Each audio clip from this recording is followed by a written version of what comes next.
Bonjour les amis, j'espère que vous allez bien. Voici les 10 infos du Real de Madrid du jour. N'hésitez pas à vous abonner pour ne rien rater. Le Real de Madrid, malgré une saison blanche, voit son trio Mbappé, Vinicius, Valverde totaliser 69 buts, dont 41 pour Mbappé, 19 pour Vinicius et 9 pour Valverde. Cependant, ils sont en deuxième place du classement du trio des meilleurs buteurs en Europe. Le Bayern de Munich domine largement en tête avec 100 buts. Maintenant, nous on se pose la question, est-ce que ces statistiques individuelles valent-elles plus que les trophées collectifs? Non, je ne le pense pas. Il est bien vrai que les chiffres de Mbappé, de Vinicius et aussi de Valverde soient remarquables et mettent en lumière l'attaque puissante du Real de Madrid, mais le football se juge avant tout sur les résultats collectifs. Une saison blanche souligne que ces buts n'ont pas suffi à remporter des titres, ce qui peut frustrer les supporters. Le Bayern, avec ses 100 buts, semble avoir une meilleure efficacité globale. Les stats perso servent à évaluer les performances individuelles et à attirer l'attention. Mais c'est la Ligue des Champions ou le championnat qui compte vraiment pour l'héritage. Le Real doit vraiment capitaliser sur ses talents pour convertir les buts en victoire. Donc en gros, les deux sont importants, mais sans trophée, les stats restent secondaires pour l'histoire du club. Les joueurs sont là pour gagner ensemble. Qu'est-ce que vous en pensez? Vous savez les amis, la situation au Real de Madrid est très tendue actuellement. On a Antonio Rudiger qui s'est battu avec un autre joueur. Et aussi les joueurs espagnols sont très tendus avec le coach Arbeloa. Bon, tout ça là, quand on regarde cette atmosphère, moi je me pose la question, est-ce que ces conflits en interne vont-ils compromettre les ambitions du Real de Madrid cette saison? Parce qu'il faut vraiment se concentrer, il faut se battre jusqu'au bout. Et il y a beaucoup de choses qui ouvrent ces tensions. C'est vrai que ces tensions avec la bagarre de Rudiger et les autres conflits avec les joueurs espagnols semblent être alarmants, mais elles sont courantes dans les grands clubs où les personnalités fortes s'affrontent. C'est vrai aussi, le football c'est un sport émotionnel, c'est un sport compétitif. Cependant, si ces problèmes ne sont pas gérés par l'entraîneur ou aussi par la direction, ils pourraient affecter l'alchimie de l'équipe et les résultats sur le terrain. Le Real de Madrid, quant à eux, ils ont une culture de gagner malgré les crises. Mais dans ce contexte actuel, il faut avoir une bonne cohésion. Parce que cette bonne cohésion, elle est vitale pour viser les trophées. Donc il est crucial que ces incidents restent en interne et ne se propagent pas sur le net. Donc les joueurs professionnels doivent vraiment prioriser l'équipe sur les disputes personnelles et surveiller l'évolution. Ça sera la clé. Qu'est-ce que vous en pensez? On apprend que le Real de Madrid compte énormément sur Endrick pour la saison prochaine. Le Brésilien se sentirait prêt à assumer un rôle important au sein de l'équipe. Mais la question qui fâche est, le Real ne fait-il pas une erreur en comptant autant sur un jeune de 18 ans comme Endrick pour le porter en avant? Bon, compter autant sur Endrick pour la saison prochaine, c'est une stratégie audacieuse, surtout que le jeune Brésilien exprime sa volonté d'assumer un rôle majeur. Ça montre aussi que le joueur il a en confiance et aussi le club aussi a la confiance au potentiel de Endrick. Mais vous connaissez, hein, la pression au Real de Madrid est vraiment énorme. Et à 18 ans, il faut être vraiment prudent pour ne pas le griller. Le club a réussi avec d'autres joueurs comme Vinicius, Rodrigo, mais Endrick doit s'adapter au rythme européen et aux attentes. Donc une intégration progressive avec des minutes bien gérées sera essentielle. Mais quand on voit ses performances à Lyon, on sait qu'il s'est déjà intégré. Donc tout va se passer bien. Il va être le futur de l'attaque avec Mbappé, Vinicius et Rodrigo. Et c'est vrai que ça va créer des frustrations, mais le Real va équilibrer entre ambition et réalisme. Que pensez-vous? Est-ce que c'est pas trop tôt pour donner ça à Endrick? Le Real de Madrid souhaite recruter Julian Mosquera, un défenseur central qui est né en 2011 à Valence, et c'est le frère cadet de Christian Mosquera. Bon, le Real se montre confiant pour finaliser un accord. Bon, moi je me pose la question, est-ce que le Real ne perd pas son temps en signant un gamin de 14 ans au lieu de recruter des joueurs confirmés pour l'équipe première? C'est vrai, recruter Julian à 14 ans reflète une stratégie à long terme.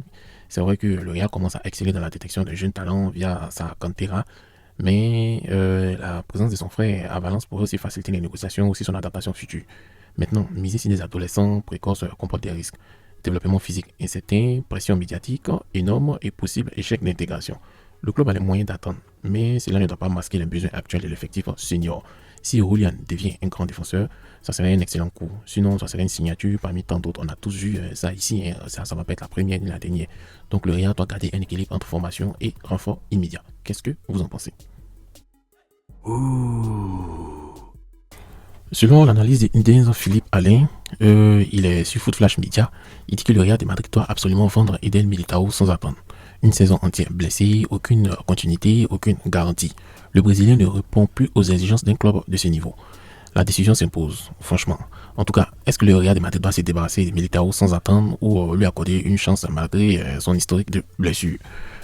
Moi, j'ai dit, il faut vendre Militao, hein, c'est une option réaliste face à ces absences qui sont prolongées, qui brisent toute continuité défensive. Le Real exige de la fiabilité et un joueur blessé toute une saison ne l'apporte pas. Pourtant, Militao reste un défenseur talentueux, un défenseur qui est expérimenté, donc c'est ça.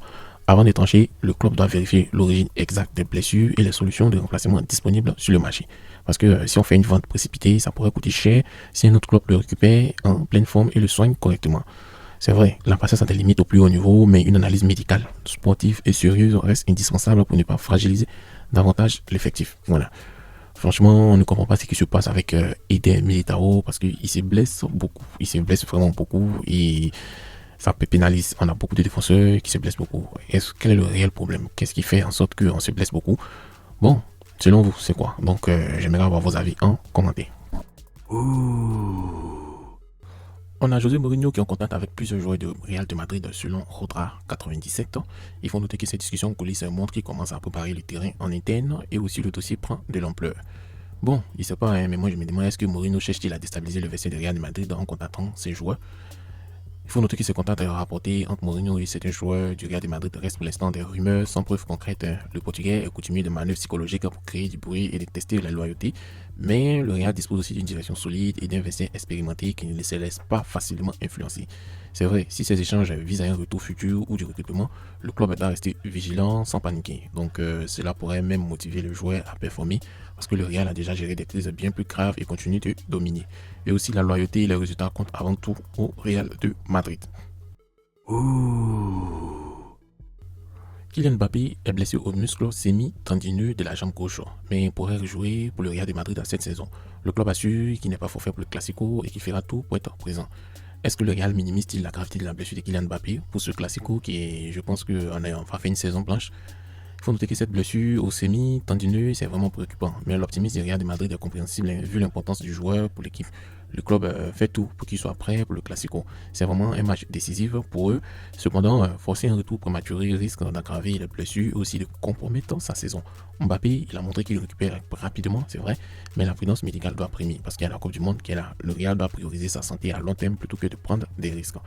S'il est absent, on a d'autres joueurs comme Vinicius ou même Arda Güler ou Valverde qui devront prendre le relais. Donc au final, la déclaration du club vise à rassurer les supporters, mais tout va dépendre de l'évolution de la blessure.